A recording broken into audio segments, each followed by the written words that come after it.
সাথী প্রকল্পের form fill up online করেছেন বা অফলাইন করেছেন, অনেক রকমের প্রশ্ন মানুষের মনে উঠে আসছে, আর যেটি একদমই ঠিক। কারণ হচ্ছে কোনো যদি ভুল ত্রুটি হয় তাহলে আপনার ফর্ম রিজেক্ট হয়ে যেতে পারে। আর তার মধ্যে একটি সবথেকে বড় প্রশ্ন হচ্ছে যে প্রেজেন্ট অকুপেশন কি লিখবেন, বর্তমান পেশা আপনি কি লিখবেন। এখানে বলে রাখি, আপনি বর্তমান পেশা আপনি যা করেন সেটিই লিখবেন, ঠিক আছে? সিম্পল কথা। যদি কেউ স্টুডেন্ট হয়ে থাকে স্টুডেন্ট লিখবেন। অনেকে আর কমেন্ট করে জিজ্ঞেস করছে আমি কি স্টুডেন্ট লিখতে পারি, আমি গভর্নমেন্ট জবের প্রিপারেশন নিচ্ছি, তো আমি কি লিখবো। যেটির জন্য রিজেক্ট হতে পারে সেটি হচ্ছে প্রথমত যে ফর্ম আপনারা জমা দিচ্ছেন অফলাইনে, সেখানে যে পাসপোর্ট সাইজ ফটো দিচ্ছেন না, তার উপরে সাইন করতে অনেকে ভুলে যাচ্ছে, এটির জন্য আপনার ফর্ম রিজেক্ট হতে পারে। দ্বিতীয় হচ্ছে আপনারা যে নামটা দিচ্ছেন বেনিফিশিয়ারি নাম, সেখানে আপনি আধার কার্ড বা আপনার ভোটার কার্ড যে প্রেজেন্ট নাম সেটি দিচ্ছেন। হতে পারে আপনি যখন মাধ্যমিক পাস করেছেন তখন আপনার নামের স্পেলিং ভুল বা কিছু একটা মিস্টেক ছিল, কিন্তু আপনাকে বলে রাখি এখানে সেই ভুল নামটিই দিতে হবে। মানে সিম্পল, মাধ্যমিক বা অ্যাডমিট কার্ডে যে নাম আছে এক্স্যাক্টলি সেই নাম ওখানে বেনিফিশিয়ারি নামে ভরে দিতে হবে। কোনো রকমের এক্সট্রা পাকামো করার দরকার নেই, কারণ এখানে বলাই আছে স্পষ্টভাবে যে মাধ্যমিকের সময় যে নাম ছিল তাই আপনাকে দিতে হবে। এবার এখানে অনেকে প্রশ্ন আসছে যে যারা বিবাহিত মহিলা তারা কি বিয়ের পরের সারনেম যেটা আছে সেটি দেবে নাকি বিয়ের আগের টাইটেলটা দেবে।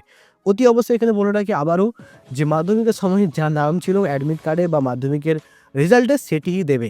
কোনো রকমের বিবাহের পরের নাম দেওয়ার দরকার নেই, ঠিক আছে? নেক্সট প্রশ্ন হচ্ছে অনেকেরই যে আমাদের কাছে কাস্ট সার্টিফিকেট নেই, অথচ আমরা এসসি এসটি, এই ক্ষেত্রে কি করব। বলে রাখি আপনার কাছে যদি সার্টিফিকেট থেকে থাকে তাহলে অতি অবশ্যই সার্টিফিকেট দিয়ে এসসি বা এসটি বা ওবিসি সেটা ঠিক করবেন।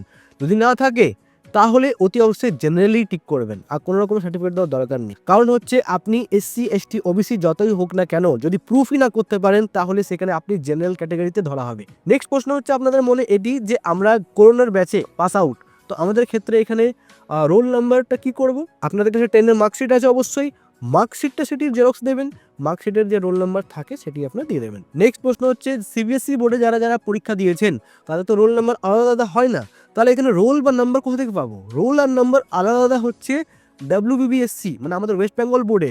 এখানে বলে রাখি যে রোলের ঘরটা দেখছেন সেই ঘরের মধ্যে আপনি আপনার রোল নাম্বারটা পুট করুন, যে নাম্বারটা বাঁচবে সেটা নাম্বারে দিয়ে দিতে পারেন, এরকম ভাবেও করা যেতে পারে। আর সব থেকে ভালো কথা বলে রাখছি, অনেকেই অনেক মনের প্রশ্ন আছে, সবকিছু তো আর এখানে আলোচনা করা সম্ভব নয়, তাই সেগুলি ক্যাম্পে অতি অবশ্যই জিজ্ঞেস করবেন।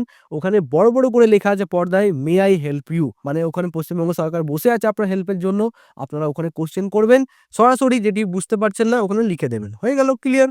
এখনো যদি মনে কোনো প্রশ্ন আছে আপনাদের তাহলে নিচে কমেন্ট করতে পারেন, আমি অতি অবশ্যই আপনার রিপ্লাই দেবো। আশা করি বন্ধুরা এই ভিডিওটা থেকে আপনার একটু হেল্প হয়েছে। যদি হেল্পফুল লেগেছে অতি অবশ্যই লাইক করো, শেয়ার করো, আর হ্যাঁ চ্যানেল নতুন থাকলে চ্যানেলটি সাবস্ক্রাইব করে নাও পরবর্তী এরকমের ভিডিওসের জন্য। তার জন্য বন্ধু দেখা হচ্ছে পরবর্তী ভিডিওতে।